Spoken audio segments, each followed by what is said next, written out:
Assalamualaikum warahmatullahi wabarakatuh. Perkenalkan, saya Sigit Nopian, calon guru penggerak angkatan 11 dari SDN 1 Tanjung Sari. Pada video kali ini, saya akan memaparkan tugas jurnal refleksi dwi mingguan modul 1.4, yaitu pembelajaran berdiferensiasi. Perkenalkan, fasilitator saya, Ibu Hendar Kini, dan pengajar praktik saya, Ibu Nani Janipa. Pada jurnal kali ini, saya menggunakan model refleksi 4P, yaitu P yang pertama adalah peristiwa, perasaan, pembelajaran, dan penerapan. Refleksi yang pertama adalah peristiwa atau fakta. Pengalaman modul 2.1 ini tetap dimulai menggunakan tahapan Merdeka Belajar, yaitu mulai dari diri, eksplorasi konsep, ruang evaluasi, demonstrasi konseptual, elaborasi pemahaman, koneksi antar materi, dan aksi nyata. Pada tanggal 20 Agustus 2024, kami mulai memasuki ke tahapan mulai dari diri. Pada tahap ini, kami menjawab beberapa tentang apa yang telah dilakukan oleh calon guru penggerak dalam melayani kemampuan dan kebutuhan belajar murid yang berbeda.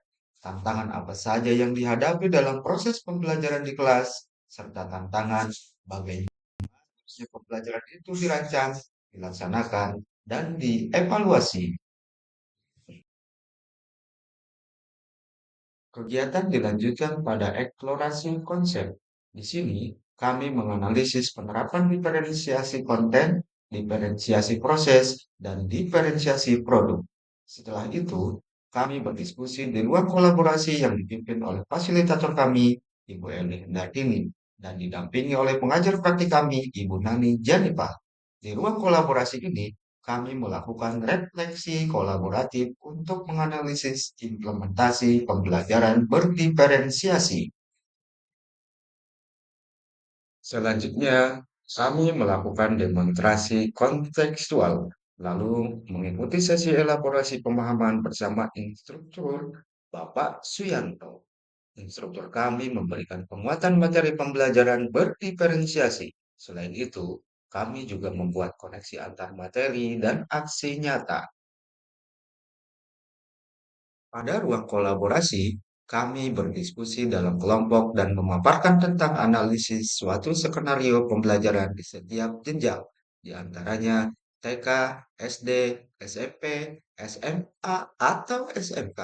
Kami mempelajari strategi berdiferensiasi serta penilaian yang dilakukan pada skenario pembelajaran berdiferensiasi tentang keterpenuhan kebutuhan belajar murid. Pada demonstrasi kontekstual, kami membuat RPP atau modul ajar berdiferensiasi sesuai dengan rubrik penilaian yang ada di LMS. Hal baik. Dalam mempelajari modul 2.1 ini, banyak hal baik yang yaitu saya menjadi mengerti mengenai kebutuhan belajar murid, juga strategi diferensiasi bagaimana mengakomodasi kebutuhan murid yang beragam. Hambatan. Sebetulnya hambatan yang berarti dalam penerapan modul 2.1 ini di sekolah, terutama mengenai pembelajaran diferensiasi di kelas. Saya mendapat dukungan yang baik dari stakeholder di sekolah. Hambatan kecil yang saya yaitu masih sedikit ragu dan menerapkan strategi diferensiasi dalam RPP yang telah direncanakan. Solusi. Dalam mengatasi masalah ini, saya akan berusaha untuk mendalami konsep-konsep baru yang saya pelajari di modul 2.1 ini. Sehingga saya dapat menerapkan dengan baik. Saya juga akan melakukan pendekatan dan berkolaborasi dengan warga lingkungan sekolah tentang pembelajaran berdiferensiasi. P yang kedua adalah perasaan. Perasaan saya sangat bersyukur dapat mempelajari modul 2.1 ini karena saya mendapatkan banyak ilmu dan hal baru. Saya senang dapat berdiskusi dengan para calon guru penggerak, fasilitator, dan pengajar praktik yang telah membuka wawasan saya tentang pembelajaran berdiferensiasi. Saya juga senang dapat belajar bagaimana cara membuat RPP atau modul ajar berdiferensiasi. Perasaan saya sangat senang pada saat saya mempelajari modul 2.1 ini. Saya tertantang untuk menerapkan pembelajaran berdiferensiasi di kelas. Saya sangat senang bisa mengetahui kebutuhan belajar murid dan mengakomodasi kebutuhan murid yang beragam tersebut selama pembelajaran berlangsung. Saya merasa sangat antusias karena saya mendapatkan pemahaman dan pengalaman baru, seperti memberikan bantuan kepada murid yang belum memahami materi dan memberikan tantangan kepada murid yang telah memahami materi. P yang ketiga adalah pembelajaran. Saya mendapat banyak sekali pembelajaran pada modul 2.1 ini, yaitu mengenai kebutuhan belajar murid, yaitu kesiapan belajar, minat belajar, dan profil belajar murid. Yang kedua ada tiga strategi diferensiasi, yaitu diferensiasi konten, diferensiasi proses, dan diferensiasi produk. RPP berdiferensiasi disusun berdasarkan tujuan pembelajaran yang hendak dicapai. Ilmu yang saya dapatkan dalam modul 2.1 ini tentang pembelajaran berdiferensiasi membuka mata saya bahwa saya sebagai pendidik harus memperhatikan karakter murid yang beragam, potensi dan minat murid yang berbeda, dengan memberikan pelayanan yang berbeda, sehingga murid dapat belajar sesuai fasenya serta dapat belajar dengan aman dan nyaman.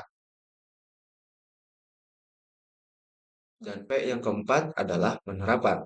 Setelah mempelajari modul 2.1 ini, hal yang akan saya lakukan, langkah awal saya adalah menerapkan pembelajaran berdiferensiasi, yaitu melakukan diagnosis non-kognitif dan kognitif, menentukan tujuan pembelajaran, memetakan kesiapan minat belajar, dan profil belajar murid, melakukan diferensiasi konten, proses, dan produk, melakukan asesmen, dan menciptakan pembelajaran yang berbeda.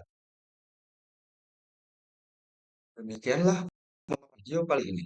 Mohon maaf atas segala kekurangan. Semoga tergerak, lekas bergerak, mari menggerakkan. Salam dan bahagia. Assalamualaikum warahmatullahi wabarakatuh.